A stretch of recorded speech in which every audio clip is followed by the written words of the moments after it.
इस वीडियो में दोस्तों बीएड फर्स्ट ईयर 5वें पेपर का लास्ट यूनिट यानी कि यूनिट 3 डिस्कस करने वाले हैं। कुछ महत्वपूर्ण टॉपिक्स की बात करेंगे तो वीडियो पूरा देखिएगा। चैनल पर नए हैं तो सब्सक्राइब कर लीजिए इसी तरह के और इन्फॉर्मेटिव वीडियोस के लिए। दोस्तों पहला इंपॉर्टेंट प्रश्न हमारे सामने आता है, पाठ्य सामग्री तथा पाठ्यक्रम निर्माण की प्रक्रिया को समझाना है। तो देखिए, पाठ्यक्रम एक निरंतर चलने वाली प्रक्रिया है जिसकी सहायता से शैक्षिक उद्देश्यों को प्राप्त करने का प्रयास किया जाता है। पाठ्यक्रम का संबंध केवल कक्षा कक्ष के शिक्षण तक ही सीमित नहीं है, बल्कि इसमें तो वे सभी अनुभव और क्रियाएं शामिल होती है जिनसे विद्यार्थी के व्यक्तित्व के सभी पक्ष का संपूर्ण विकास संभव होता है। विद्यार्थी और समाज की आवश्यकताओं के अनुरूप ही पाठ्यक्रम भी बदलता रहता है, अतः स्पष्ट है कि इस गतिशील समाज के लिए गतिशील पाठ्यक्रम का होना आवश्यक है। पाठ्य सामग्री तथा पाठ्यक्रम निर्माण की प्रक्रिया के निम्नलिखित सोपान है। तो देखिए, आइए सोपानों की बात करते हैं। पहला सोपान है विद्यार्थी तथा समाज की शैक्षिक आवश्यकताओं का विश्लेषण। तो देखिए, किसी भी विषय के पाठ्यक्रम का सीधा संबंध शिक्षार्थी या विद्यार्थी और उसके समाज से होता है। पाठ्यक्रम का मुख्य उद्देश्य भी विद्यार्थी को विभिन्न सामाजिक परिस्थितियों में समायोजन करना सिखाता है। इस कार्य के लिए जरूरी है कि सर्वप्रथम विद्यार्थी और समाज की आवश्यकताओं का पता लगाया जाए, तत्पश्चात उन आवश्यकताओं का निर्धारण करके और उसका विश्लेषण किया जाए। विश्लेषण हेतु सर्वेक्षण तथा विभिन्न शिक्षा आयोगों की रिपोर्ट, शैक्षिक नीतियों आदि की सहायता ली जा सकती है। दूसरा बिंदु है शैक्षिक उद्देश्यों का निर्धारण। पाठ्यक्रम विकास का दूसरा मुख्य चरण शैक्षिक लक्ष्यों व उद्देश्यों को निर्धारित करना है। विद्यार्थी और समाज की आवश्यकताओं का पता लगाने के बाद में लक्ष्यों और उद्देश्यों का निर्धारण करना अत्यंत सहज हो जाता है, अत्यंत आसान हो जाता है। उद्देश्यों के निर्धारण में सभी पक्षों जैसे ज्ञान, बोध, प्रयोग, कौशल, अभिरुचि, प्रशंसा, रुचि आदि को ध्यान में रखना अत्यंत जरूरी हो जाता है, क्योंकि यहाँ लक्ष्यों का निर्धारण उनकी प्राप्ति को ध्यान में रख करके किया जाता है। इसके बाद में दोस्तों तीसरा बिंदु है विषय वस्तु का चयन। इसमें देखिए, शैक्षिक आवश्यकताओं के विश्लेषण और उद्देश्य निर्धारण के पश्चात तीसरा महत्वपूर्ण कार्य पाठ्यक्रम के विषय वस्तु का चुनाव करना होता है। पाठ्यक्रम की सार्थकता उपयोगी विषय सामग्री पर ही निर्भर करती है। उपयोगी एवं उचित विषय सामग्री से ही बालकों को वांछित लक्ष्यों एवं उद्देश्यों की प्राप्ति हेतु प्रेरित किया जाता है। पाठ्यक्रम हेतु विषय सामग्री के चयन हेतु यह ध्यान रखना अत्यंत आवश्यक होता है कि विषय सामग्री का जो संबंध है बालकों के दैनिक जीवन और दैनिक क्रियाओं से परिचित करवाना होता है। और दूसरे शब्दों में कहा जा सकता है कि पाठ्य वस्तु विद्यार्थी के लिए जीवनोपयोगी और आत्मनिर्भर बनाने वाली होनी चाहिए, ताकि विद्यार्थी अपने भावी जीवन को सुरक्षित बना सके। विषय वस्तु के चयन में यदि निम्न मानदंडों को अपना लिया जाए तो सकारात्मक परिणाम मिल सकते हैं। पहला है वैधता, दूसरा है उपयोगिता और तीसरा है साध्यता और चौथा है आत्मनिर्भरता। तो इनको अपनाने से सकारात्मक परिणाम मिल सकते हैं। इसके बाद में चौथा बिंदु आता है विषय वस्तु का संगठन। तो इसमें देखिए, विषय वस्तु के कुशल चयन के पश्चात अगला सोपान उसे कुशलतापूर्ण व्यवस्थित करना होता है। विषय वस्तु के संगठन से तात्पर्य यह सुनिश्चित करना है कि कौन सा प्रकरण या टॉपिक पहले आएगा और कौन सा बाद में आएगा। यह कार्य विषय वस्तु की निरंतरता और उसकी क्रमबद्धता बनाने के लिए किया जाता है। विषय वस्तु की निरंतरता और क्रमबद्धता से ही शिक्षा के निर्धारित लक्ष्य व उद्देश्यों को प्राप्त करने की संभावना बनती है।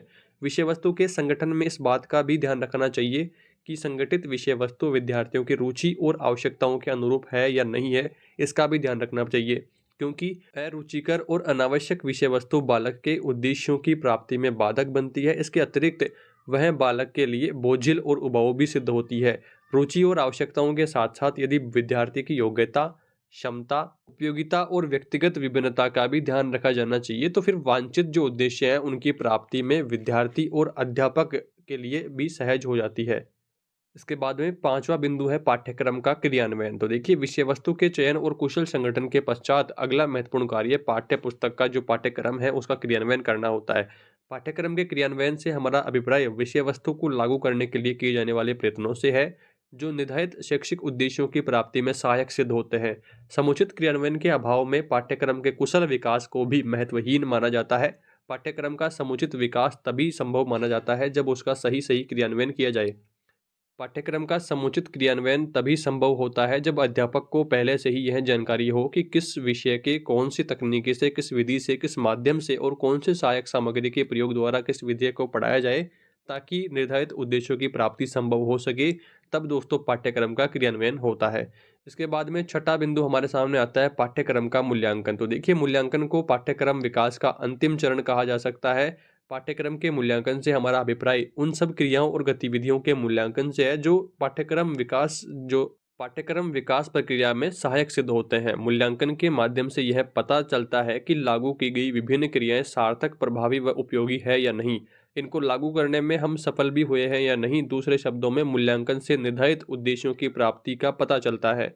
पाठ्यक्रम मूल्यांकन के माध्यम से यह भी जांचा जा सकता है कि जो कुछ अधिगम अनुभव के रूप में आयोजित किया जाता है, उनमें कौन सी विधि या तकनीक अपनाई जाती है आदि के माध्यम से निर्धारित उद्देश्यों की पूर्ति संभव हुई है या नहीं हुई। मूल्यांकन गुणांक और मात्रात्मक रूप से भी किया जा सकता है, और यहाँ पर देखिए इसके लिए विभिन्न जो विधियाँ हैं उनकी तकनीकों का प्रयोग किया जा सकता है। निष्कर्ष के रूप में यहाँ हम कह सकते हैं कि पाठ्यक्रम का जो विकास है इतना सरल एवं सहज नहीं है, लेकिन यदि उपरोक्त वर्णित चरणों को ध्यान में रखते हुए पाठ्यक्रम का निर्माण या विकास किया जाए तो यह कार्य उतना कठिन भी नहीं है। इस कार्य में सर्वप्रथम छात्र व समाज की मूलभूत आवश्यकताओं का विश्लेषण किया जाता है और फिर वांछित उद्देश्यों का निर्धारण किया जाता है। उद्देश्य प्राप्ति हेतु विषय वस्तु का चयन और संगठन भी पाठ्यक्रम का मुख्य चरण माना जाता है। विषय वस्तु को तर्कसंगत ढंग से लागू करने के बाद अंत में मूल्यांकन की प्रक्रिया अपनाई जाती है। इस मूल्यांकन में यह जाना जाता है कि हम अपने उद्देश्यों में सफल हुए हैं या नहीं हुए। यदि सफलता मिली है तो कितनी, और यदि नहीं मिली तो इसके क्या कारण है कि सफलता नहीं मिली। तो इन सबको इस प्रकार से पाठ्यक्रम विकास की प्रक्रिया को पूरा किया जाता है। तो ये कुछ बिंदु आपको यहाँ पर ध्यान रखने हैं।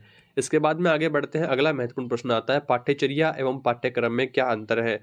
तो देखिए पहला बिंदु है, पाठ्यचर्या का क्षेत्र अत्यंत संकुचित होता है और दूसरी ओर पाठ्यक्रम जो है वो विस्तृत यहाँ पर होता है इसका क्षेत्र। दूसरा बिंदु है, पाठ्यचर्या को पाठ्यक्रम का एक अंग हम कह सकते हैं, जबकि पाठ्यक्रम एक समूची शिक्षण सामग्री है, तो इसको नहीं कह सकते। तीसरा बिंदु है, पाठ्यचर्या में विद्यार्थियों के बोध का विकास न होकर के रटने की प्रवृत्ति का विकास होता है, रटने की प्रवृत्ति बढ़ती है। दूसरी ओर पाठ्यक्रम में देखिए, पाठ्यक्रम विद्यार्थियों की समझ या बोध को विकसित करता है। इसके बाद में चौथा बिंदु है, पाठ्यचर्या में विद्यार्थियों के ज्ञानात्मक पक्ष पर बल दिया जाता है और दूसरी ओर पाठ्यक्रम में ज्ञानात्मक, भावात्मक एवं क्रियात्मक तीनों पक्ष इसमें समाहित होते हैं। इसके बाद में आगे बढ़ते हैं। पांचवा बिंदु आता है, पाठ्यचर्या से केवल सैद्धांतिक ज्ञान प्रदान किया जा सकता है। दूसरी ओर जबकि देखिए पाठ्यक्रम में सैद्धांतिक ज्ञान के साथ साथ विद्यार्थियों की रुचियों और अभिवृत्तियों का भी उचित ध्यान रखा जाता है। छठा बिंदु देखिए, पाठ्यचर्या विद्यार्थियों की अपेक्षा विषय सामग्री को अधिक महत्व देता है, जबकि पाठ्यक्रम से विद्यार्थियों की विशेष महत्व की प्राप्ति होती है। यहाँ पर दोस्तों सातवां बिंदु है, पाठ्यचर्या का मुख्य आधार विद्यार्थियों की आवश्यकताएं होती है, जबकि पाठ्यक्रम का मुख्य आधार दर्शन, शैक्षिक मूल्य व लक्ष्य होते हैं। इसके बाद में आठवां बिंदु आता है, पाठ्यचर्या विद्यार्थी के व्यवहार में समुचित परिवर्तन नहीं कर सकती है, जबकि पाठ्यक्रम जो है विद्यार्थी के व्यवहार में समुचित परिवर्तन इसमें द्वारा संभव हो पाता है। नौवां बिंदु है, पाठ्यचर्या केवल शाब्दिक एवं पुस्तकोन्मुख ही होती है, जबकि दूसरी ओर देखिए पाठ्यक्रम में पाठ्यचर्या, पाठ्य सहायक क्रियाएं तथा शैक्षिक जो वातावरण है, जो पर्यावरण है, वह भी इसमें शामिल होता है। 10वां बिंदु है, पाठ्यचर्या का उद्देश्य केवल पाठ्य सामग्री के संतुलन तक ही सीमित है, जबकि दूसरी ओर देखिए पाठ्यक्रम का उद्देश्य विभिन्न विषयों को समाहित करके संतुलन बनाने में है। तो इस तरह से ये 10 बिंदु आपको यहाँ पर ध्यान रखने हैं पाठ्यचर्या और पाठ्यक्रम के अंतर में। इसके बाद में दोस्तों आगे बढ़ते, अगला हमारे सामने इंपॉर्टेंट प्रश्न आता है कि वर्तमान समय में हमारे विद्यालयों में पाठ्य सहगामी क्रियाओं का गठन निश्चित उद्देश्यों की पूर्ति करने में असफल है, क्यों। तो देखिए वर्तमान समय में पाठ्य सहगामी क्रियाओं को अत्यधिक महत्वपूर्ण स्थान दिया गया है। इनको उतना ही आवश्यक माना जाने लगा है जितना कि पाठ्यक्रम है। बिना पाठ्य सहगामी क्रियाओं के पाठ्यक्रम पूर्ण नहीं हो सकता, किंतु इतना होते हुए भी विद्यालयों में इन क्रियाओं का गठन निश्चित उद्देश्यों की पूर्ति करने में असफल है। इनके निम्न कारण हो सकते हैं। देखिए पहले कारण की हम बात करते हैं। पहला कारण आता है छात्रों की अरुचि। अधिकांशतः देखा जाता है कि स्वयं विद्यार्थी ही किताबी ज्ञान को अधिक महत्व देते हैं। उनका उद्देश्य शिक्षा का निर्धारित वास्तविक उद्देश्य न होकर के केवल परीक्षा पास करना होता है। वे उन सहगामी क्रियाओं में भाग लेकर के अपना समय नहीं खोना चाहते हैं। यदि इन गतिविधियों को अनिवार्य कर दिया जाए तब ही वे मजबूरी में जाना पसंद करते हैं। छात्रों की इस प्रकार की अत्यधिक अरुचि के कारण ये क्रियाएं अपना वास्तविक उद्देश्य नहीं प्राप्त कर पाती है। इसके बाद में दूसरा बिंदु है अध्यापकों की लापरवाही। आज के 80% अध्यापकों का उद्देश्य केवल वेतन प्राप्त करना है। वे अपने शिक्षण के प्रति गंभीर और सचेत नहीं है।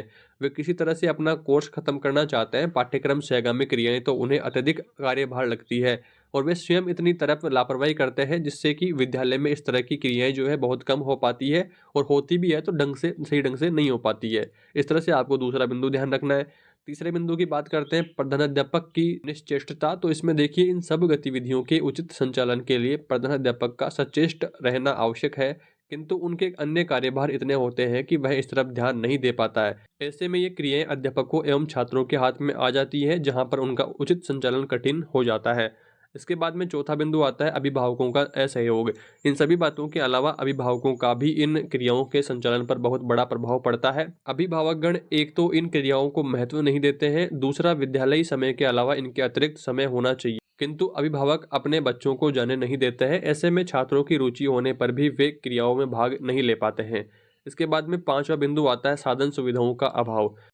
तो देखिए, पाठ्य सहगामी क्रियाओं को करवाने के लिए विभिन्न साधनों एवं सुविधाओं की आवश्यकता होती है। जैसे विभिन्न खेल कराने हैं तो उनके लिए विभिन्न सामान जैसे हॉकी बॉल, रैकेट्स, बैट्स आदि यहाँ पर होने चाहिए, तभी हम खेल कर पाएंगे। तो इनके खेलने के लिए पर्याप्त स्थान एवं कुशल अध्यापक की भी आवश्यकता होती है, किंतु सभी विद्यालयों के पास पूरी सुविधाएं नहीं है। इस कारण इन क्रियाओं का आयोजन नहीं हो पाता है।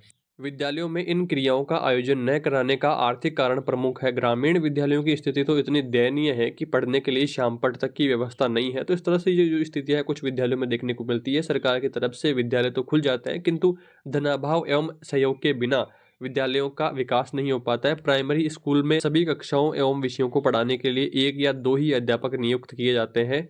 विद्यालय भवन के नाम पर मात्र 2 कमरे होते हैं। ऐसी स्थिति में पाठ्य सहगामी क्रियाओं की तो कल्पना ही नहीं की जा सकती है। यदि ग्रामीण सहयोग एवं आर्थिक सहायता प्राप्त हो तो इन विद्यालयों को समुन्नत बनाया जा सकता है। तो ग्रामीण अगर व्यवस्था करेंगे, ग्रामीण अगर सहयोग करेंगे तो इस तरह से इनकी भी व्यवस्था ठीक हो पाएगी। तो इस तरह से कुछ टॉपिक्स दोस्तों इस यूनिट में आपको ध्यान रखने हैं। उम्मीद करता हूँ वीडियो आपको पसंद आया होगा। दोस्तों, इस पेपर के बाकी यूनिट्स को देखने के लिए आपको सिंपली प्लेलिस्ट ऑप्शन पर जाना है। प्लेलिस्ट में आप 5वां पेपर के सारे यूनिट बाय यूनिट वीडियोस देख करके अपनी तैयारी को अच्छी कर सकते हैं। आप सभी को परीक्षा के लिए बेस्ट ऑफ लक। इस वीडियो में इतना ही। जल्दी मिलेंगे अगले वीडियो में कुछ नई जानकारियों के साथ। Thanks for watching this video.